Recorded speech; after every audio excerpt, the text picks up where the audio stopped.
साथियों नमस्कार। साथियों, आपको अंग्रेज़ों का नया साल मुबारक हो। और इसी साल की शुरुआत में डिस्कस करते हैं किस तरह से हमारे यहाँ का विपक्ष यानी भारत में पॉलिटिकल पार्टीज़ का जो विपक्ष है अभी वो किस तरह कंफ्यूज्ड हो चुका है और उसे समझ में ही नहीं आ रहा कि किस चीज़ पर किस प्रकार की प्रतिक्रिया दें। कभी कोई प्रतिक्रिया देते हैं तो कभी कोई प्रतिक्रिया देते हैं। इस समय जिस तरह के बयान आ रहे हैं, चाहे ममता बनर्जी की तरफ से आ रहे हों, अखिलेश यादव की तरफ से आ रहे हों, चाहे अन्य नेताओं की तरफ से आ रहे हों, वो बयान ये बताते हैं कि विपक्ष सिर्फ विषय विहीन ही नहीं हो गया है, क्लूलेस भी हो गया है। समझ में ही नहीं आ रहा करें तो करें क्या। 2024 में लोकसभा इलेक्शन के रिजल्ट के बाद जिस तरह से विपक्ष एकदम उत्साहित हो गया था और कांग्रेस वाले विक्ट्री का साइन बना करके बिल्कुल एक्साइटेड थे, उतना ही बुरा हाल इनका हो चुका है। क्या क्या हुआ है देखते हैं और डिस्कस करते हैं। जैसा कि हम जानते हैं कि अमित शाह जी अभी बंगाल के दौरे पर थे और मैंने पिछले वीडियो में आपको बताया था किस तरह से अमित शाह ने प्रेस कॉन्फ्रेंस करके सभी उन मुद्दों को सेट किया जो चुनाव में अहम मुद्दा निभाएंगे। अपने काडर को एक तरीके से मोटिवेट किया, ममता बनर्जी पर निशाना साधा और ये बताया किस तरह से टीएमसी वहाँ पर गड़बड़ियाँ करती है, जिसकी वजह से वहाँ पर जो शासन है ठीक से नहीं चल पा रहा और चुनाव तो बिल्कुल ही ठीक से नहीं हो पाते हैं। इसी क्रम में ममता बनर्जी ने उसी दिन अमित शाह के बारे में कुछ बयानबाजी करी थी, दुस्शासन, दुर्योधन, इस तरह के शब्दों का इस्तेमाल किया था। ममता बनर्जी ने उसके बाद फिर से बयानबाजी करी है और कहा है कि अमित शाह अभी अपने होटल में छुपे हुए हैं और बाहर निकल के प्रेस कॉन्फ्रेंस कर रहे हैं, अपने नेताओं से मिल रहे हैं। अगर हम चाह लें, यानी टीएमसी या ममता बनर्जी चाह लें, तो अमित शाह होटल के बाहर पैर भी नहीं रख पाएंगे। इस तरह का बयान दिया है ममता बनर्जी ने, जो कि एक राज्य की सीएम है और होम मिनिस्टर को चैलेंज कर रही हैं कि अगर वो चाह लें तो बाहर नहीं निकल पाएंगे। इस तरह का बयान तभी आता है जब नेता को यह लग जाता है कि हम हारने वाले हैं और हमारे हाथ से सब निकल गया है। जिस तरह से एसआईआर हुई, जिस तरह से 58 लाख वोट इधर उधर हुए, जिस तरह से अभी भी लगभग 1,36,00,000 वोट्स की फिर से स्क्रूटनी हो रही है, जिस तरह से रोहिंग्यास को, बांग्लादेशियों को छांटा जा रहा है, जिस तरह से वहाँ पर सुरक्षा को अहम मुद्दा बनाया जा रहा है, जिस तरह से और भी एक चीज़ हो रही है, मैं बताता हूँ भाई। जितनी भी ये सारी चीज़ें हो रही हैं, इन सब चीज़ों के चलते ममता बनर्जी कंफर्म हो गई हैं कि भाई पिछले बार के और इस बार के चुनाव के जो मार्जिन है उसमें ज़्यादा अंतर नहीं था, केवल कुछ लाख वोटों का ही अंतर था, 50 से 60 लाख वोटों का अंतर था। और अगर ये अंतर बीजेपी ने पाट लिया तो इस बार हम जीत नहीं पाएंगे। और जिस तरह से मुद्दे खड़े किए जा रहे हैं उससे भी ममता बनर्जी को लग रहा है कि हम जीत नहीं पाएंगे। और इसीलिए ममता बनर्जी सिलीगुड़ी कॉरिडोर में, कोलकाता में और न जाने कहाँ मंदिर का निर्माण कर रही हैं। जी हाँ, एक वहाँ का एमएलए था जो बाबरी मस्जिद बनाने निकला था, उसको एकदम पार्टी से ही निकाल दिया इन्होंने। तो इस तरह से हिंदुओं को खुश करने के लिए आगे निकलने का प्रयास कर रही हैं, उल्टे सीधे शब्दों का प्रयोग कर रही हैं और इस तरह से होम मिनिस्टर को चैलेंज कर रही हैं। ये सब दर्शाता है कि ये हारने वाली हैं। अब एक चीज़ और हुई है जो पता होनी चाहिए। इन्हीं के भतीजे हैं अभिषेक बनर्जी। ये 10 लोगों को लेकर के, टीएमसी के नेताओं को लेकर के दिल्ली आए थे और चीफ इलेक्शन कमिश्नर से इन्होंने मुलाकात करी लगभग 2.5 घंटे तक। मुलाकात में जब ये बाहर निकले मुलाकात से, तो इनका कहना यह था कि चीफ इलेक्शन कमिश्नर मेरी तरफ उंगली दिखा के बात कर रहा था, मुझसे बदतमीजी से बात कर रहा था। और इन्होंने चीफ इलेक्शन कमिश्नर पर ही आरोप लगा दिए कि भाई उनको इनसे बात करने की तमीज़ नहीं है। चलिए, ये तो खैर होता ही है। साथ में इन्होंने ये भी कहा, चीफ इलेक्शन कमिश्नर, इन्होंने ऐसा बोला कि मैंने चीफ इलेक्शन कमिश्नर से कहा कि मैं चुना हुआ हूं, तुम चुने हुए नहीं हो, मैं इलेक्टेड हूं, तुम सिलेक्टेड हो, इस तरह से। अब इस तरह से तो भाई कई ऐसे पोस्ट हैं जहां पर डायरेक्टली चुना हुआ कोई नहीं होता। सीजीआई भी डायरेक्टली चुने हुए नहीं है, तो क्या तुम उनको भी सीरियसली नहीं लोगे? बहरहाल साहब, अभिषेक बनर्जी ने जो बातें वहां रखी चीफ इलेक्शन कमिश्नर के सामने, उनमें से पहली बात तो ये थी, आज पूरे दिन ये ट्रेंड किया है। पहली बात ये रखी कि ये बताइए, उनसे पूछा इन्होंने कि जितने भी आपने नाम काटे हैं एसआईआर में, उसमें कितने रोहिंग्यास थे और कितने बांग्लादेशी थे। तो इसमें चीफ इलेक्शन कमिश्नर ने कहा कि भाई हमारा काम ये देखना नहीं है कि कितने बांग्लादेशी थे, रोहिंग्यास थे, हमारा काम सिर्फ ये देखना है भारतीय थे कि नहीं थे, हम नाम काट देते हैं अगर भारतीय नहीं था तो। दूसरी बात, अभिषेक बनर्जी जो मेन मुद्दा लेकर के गए थे वो ये था, इन्होंने इलेक्शन कमिश्नर से कहा कि देखिए आप लोग जो इस बार वहाँ पर वोटिंग कराने जा रहे हैं बंगाल में, तो आपने जो तय किया है कि हर बड़ी सोसाइटी के बाहर भी एक बूथ बना देंगे, हर झुग्गी जहां पर ज़्यादा लोग रहते हैं उसके बाहर भी एक बूथ बना देंगे। ये जो नंबर ऑफ बूथ बढ़ाने का आप जो काम कर रहे हो, ये सब मत करो। बूथ बनाना है तो किसी सरकारी बिल्डिंग में ही बनाओ। पॉइंट समझा आपने? अभिषेक बनर्जी क्या कह रहे हैं कि बूथ बनाना है जहां पर वोट डालते हैं हम, वो किसी सरकारी बिल्डिंग में ही बनाओ, हर जगह खोल करके मत बैठ जाओ, जैसा कि इस बार इलेक्शन कमिश्नर सोच रहा है। होता क्या था बंगाल में, जितनी भी बड़ी बड़ी सोसाइटीज होती थी जहां पर ज्यादा लोग रहते थे, अब उस सोसाइटी के गेट पर 4-6 टीएमसी के कार्यकर्ता बैठ जाते थे और वो इस तरीके से बैठते थे, उनका जेस्चर इस तरह का होता था कि लोगों में एक भय पैदा हो जाता था और लोग अगर बीजेपी के समर्थन में वोट डालने का सोच रहे हैं तो या तो वोट डालने जाते ही नहीं थे या फिर उनको जबरदस्ती टीएमसी के पक्ष में वोट डलवा दिया जाता था। ये होता था, पूछिएगा बंगालियों से। और जाहिर सी बात है, लोगों को वोट डालने जाना है तो एक डिस्टेंस कवर करनी पड़ेगी। पता चला इतनी ही डिस्टेंस में उनको बीच में किसी ने हल्का सा धमका दिया, डरा दिया, कुछ भी कर दिया या आंखें ऐसे करके दिखा दी तो आदमी भयभीत हो जाता है। ये एक बहुत बड़ा फैक्टर था कि टीएमसी जीत रही थी या इससे पहले कम्युनिस्ट पार्टी जीत रही थी। इस बार इलेक्शन कमीशन ने क्या डिसाइड किया है कि अगर बड़ी बड़ी सोसाइटीज़ हैं या बड़ी झुग्गी झोपड़ियां हैं जहां पर लोग ज़्यादा हैं, वोटर्स ज़्यादा हैं, तो हम बूथ लेकर के वहीं चले जाएंगे, अब तुम रोक के दिखाओ। इस बात पर भी ऐतराज है टीएमसी को। वो कह रहे नहीं, सरकारी बिल्डिंग में बनाओ। क्यों? क्योंकि सरकारी बिल्डिंग में इनके टीएमसी के गुंडे आकर के अपनी तरीके से चीज़ें कर लेंगे। भाई क्यों बनाओ? अब जो एक न्यूट्रल आदमी है वो ये बताए कि जो ममता बनर्जी ने अमित शाह को लेकर के बयान दिया है, क्या वो सही है? या जिस तरह से अभिषेक बनर्जी कर रहे हैं, डिमांड जो रख रहे हैं, क्या वो सही है? मतलब अगर ये लोग सही होते तो इस तरह की इंतजाम से ना दिक्कत क्या था? लेकिन इनकी नीयत खराब है, इनकी नीति खराब है।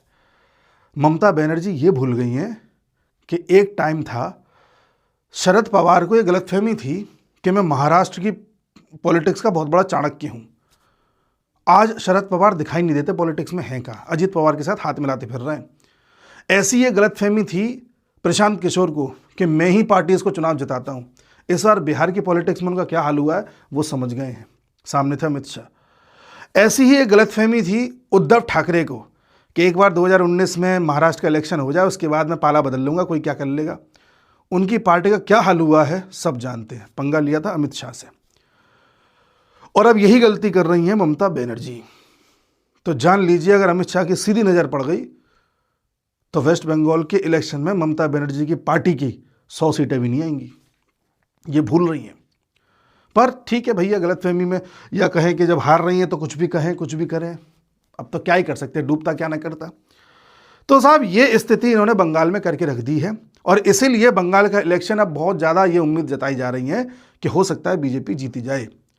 हो सकता है वाली बात इसलिए भी है, पिछली वीडियो मैंने बताया था कि पिछले इलेक्शन में इन्होंने 38% वोट हासिल किए थे। इतने ही लगभग यूपी में हासिल किए थे।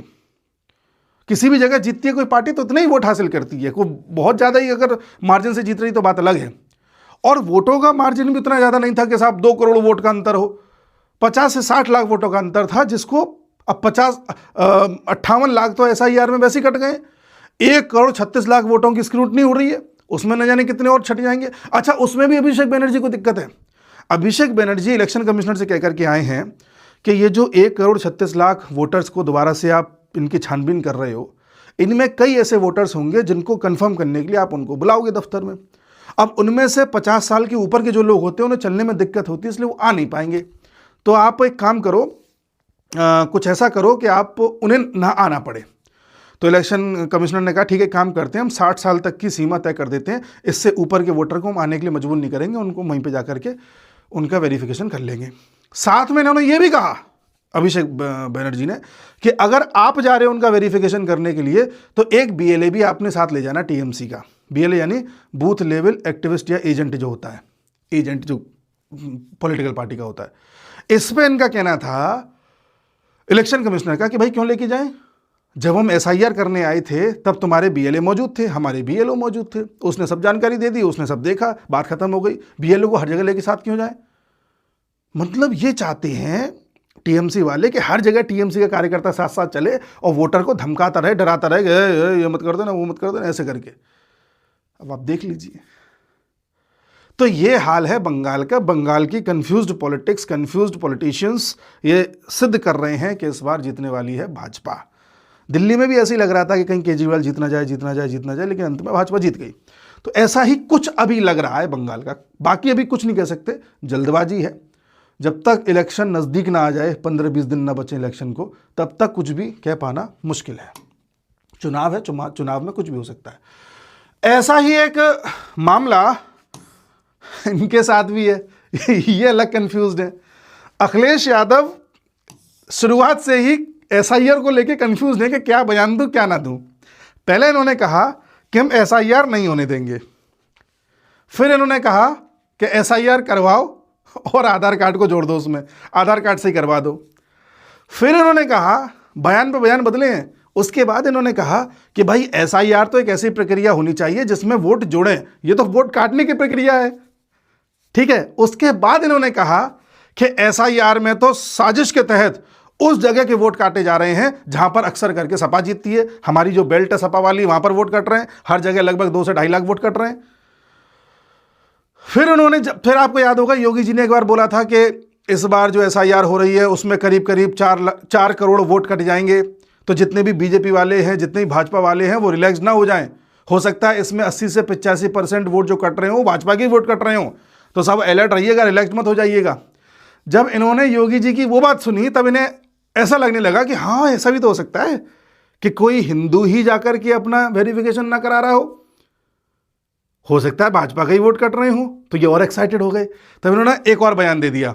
इन्होंने कहा कि जिस हिसाब से वोट कट रहे हैं उस हिसाब से हर जगह करीब 50 से 60 हज़ार वोट कट जाएंगे, जिससे सीधा भाजपा को ही नुकसान होगा। और फिर कैलकुलेशन करके उन्होंने बताया कि इस हिसाब से भाजपा की 2 अंकों में भी सीट्स नहीं आएंगी। समझ रहे हैं आप? भाई कहीं पे भाजपा हो सकता है 50,000 वोट से जीत रही हो, कहीं पे 60,000 वोट से, कहीं पे 20,000 वोट से, कहीं पे 10,000 वोट से। तो इनका कहने का मतलब ये था कि हर जगह भाजपा को 50 से 60,000 वोटों का नुकसान होगा और लगभग भाजपा जो है 2.5 के आंकड़े को भी छू नहीं पाएगी। इन्होंने ये बयान दिया। फिर इनके किसी चमचे ने कहा होगा कि नहीं ऐसा मत बोलो, ये तो गड़बड़ बोल गए आप, उल्टा भी हो सकता है। तो फिर उन्होंने अपने आप को फिर करेक्ट किया। इन्होंने फिर कहा कि देखिए एसआईआर के माध्यम से वोट काटे जा रहे हैं, गलत हो रहा है। फिर यूसी लाइन पे आ गए। अच्छा, फिर उन्होंने लेटेस्ट बयान दिया। जब पता चला कि एसआईआर में 1 करोड़ 11 लाख नए वोट जोड़े हैं, तो कहते हैं कि अब देखिए इसमें 1 करोड़ 11 लाख कहाँ से जोड़ दिए। पहले क्या कह रहे थे कि ये काटने की प्रक्रिया है तो जोड़ने की होनी चाहिए। अब जब बाद में जोड़ते हुए भी दिखाई दे रहे हैं तो कह रहे ये कहाँ से जोड़ दिए। तो इनको ये समझ में ही नहीं आ रहा कि मैं एसआईआर पर स्टैंड क्या लूँ। ऐसा बुरा फंसाया है कि कई पॉलिटिकल पार्टीज़ को ये नहीं समझ में आ रहा कि एसआईआर हमारे फेवर की है कि विरोध की है। बिहार के इलेक्शन को देखते हैं तो लगता है विरोध की है, फिर जब योगी जी का बयान सुनते तो लगता है पक्ष की भी हो सकती है।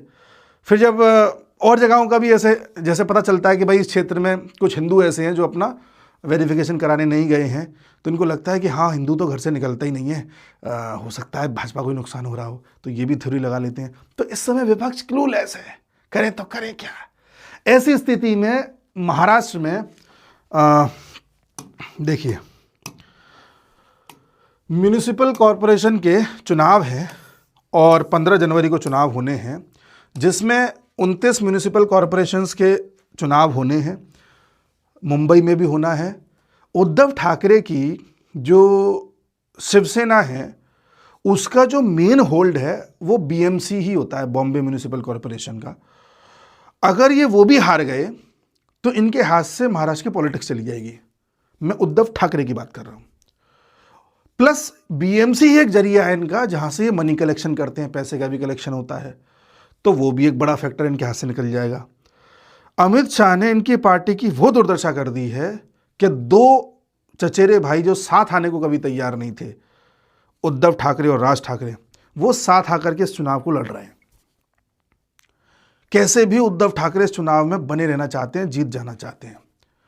यही हाल हुआ है एनसीपी का, अजीत पवार और शरद पवार। याद कीजिए एनसीपी के जो अभी मेन एनसीपी का सिंबल है और जो पार्टी है उसकी जो कमान है वो अजीत पवार के हाथ में है, जो अभी डिप्टी सीएम है महाराष्ट्र में। उन्होंने अपने ही चचा जान शरद पवार जी से हाथ मिलाया है और दोनों मिल करके जो पिंपरी चिंचवाड़ म्यूनिसिपल कॉरपोरेशन है उसमें लड़ रहे हैं। इसका प्रोनाउंसिएशन क्या है मुझे बहुत एग्जैक्ट नहीं पता, बट जो भी है एक म्यूनिसिपल कॉरपोरेशन ऐसा है जहाँ पर मिल करके लड़ रहे हैं, क्योंकि शरद पवार को भी चाहिए ये वाला कॉरपोरेशन जीतना। शायद उन्होंने रिक्वेस्ट करी हो अजीत पवार से कि भाई इतना मेरा साथ दे दो कि मैं कैसे भी पॉलिटिक्स में बना रहूं। बाकी इन दोनों को भी ये समझ में नहीं आ रहा है कि हम दोनों साथ रहें, अलग हो जाएं, कुछ जगह साथ रहें, कुछ जगह अलग हो जाएं, कैसे करें क्या ना करें, कन्फ्यूज्ड अवस्था में बस बने हुए हैं। आप समझ रहे हैं? तो कहने का तात्पर्य ये है कि आप विपक्ष को अभी देखो तो विपक्ष ये समझ ही नहीं पा रहा कि हम किस मुद्दे पे किस तरह से कैसे एक्ट करें। और राहुल गांधी को तो आप जानते ही हैं, वो तो ऐसे विषयों पर बात करते हैं जिनसे जनता का कोई सरोकार ही नहीं है। अच्छा, इन सब में एक चीज़ और भी आपको मैं बता दूं, कई लोगों को पिछले साल ये लगा था कि भाई धीरे धीरे देखना नीतीश कुमार 6 महीने में साथ छोड़ देंगे केंद्र सरकार का। आज नीतीश कुमार को आप देख लीजिए, लोगों को लगा था कि आंध्र प्रदेश के वो जो चंद्रबाबू नायडू हैं वो साथ छोड़ देंगे बीजेपी का, सरकार गिर जाएगी केंद्र में। उनको देख लीजिए, ये दोनों भी क्लूलेस नज़र आते हैं। तो ऐसा लगता है 2024 के लोकसभा के रिजल्ट के बाद से कुछ इस तरह की पॉलिटिक्स हुई है जिसमें 6-8 महीने बाद, लगभग 1-1.5 साल बाद ये देखने को मिल रहा है कि पूरा का पूरा विपक्ष ही क्लूलेस हो गया है। ये चीज़ 6-8 महीने बाद से स्टार्ट हुई थी, जब से महाराष्ट्र का इलेक्शन खत्म हुआ था 2024 में। तो आज ये स्थिति आके खड़ी हो गई है। सबसे ज़्यादा मज़ा आ रहा है देखने में ममता बनर्जी को और अखिलेश यादव को। इनको तो ये नहीं समझ में आ रहा, बोलें तो बोलें क्या, करें तो करें क्या। तो ये है, इसलिए इनको अब क्रिस का गाना सुनना चाहिए, क्रिस का। ये सारा अभी तक एनालिसिस था जो मैं आपसे डिस्कस करना चाहता था कि अभी आप कोई भी खबर सुने। अच्छा, दिग्विजय सिंह को भी देख लीजिए। दिग्विजय सिंह कहाँ आरएसएस की बुराई करते फिरते थे, उनको भी आरएसएस में एक खूबी तो दिखाई दी कि संगठन में शक्ति तो है, तरीका तो है। तो ये है। और कांग्रेस का अभी 6-8 महीने में क्या भविष्य होगा वो भी देखने वाली बात है। कांग्रेस को हो सकता है 2 फाड़ हो जाए, हो सकता है 2 फाड़ ना भी हो, लेकिन एक ही कांग्रेस में 2 कांग्रेस चले, एक प्रियंका के गुट वाले, एक राहुल के गुट वाले, ऐसा भी होता है। तो this is what politics is. बाकी जो भी डेवलपमेंट आता है डिस्कस करेंगे। मिलते हैं अगले वीडियो में, तब तक के लिए नमस्कार।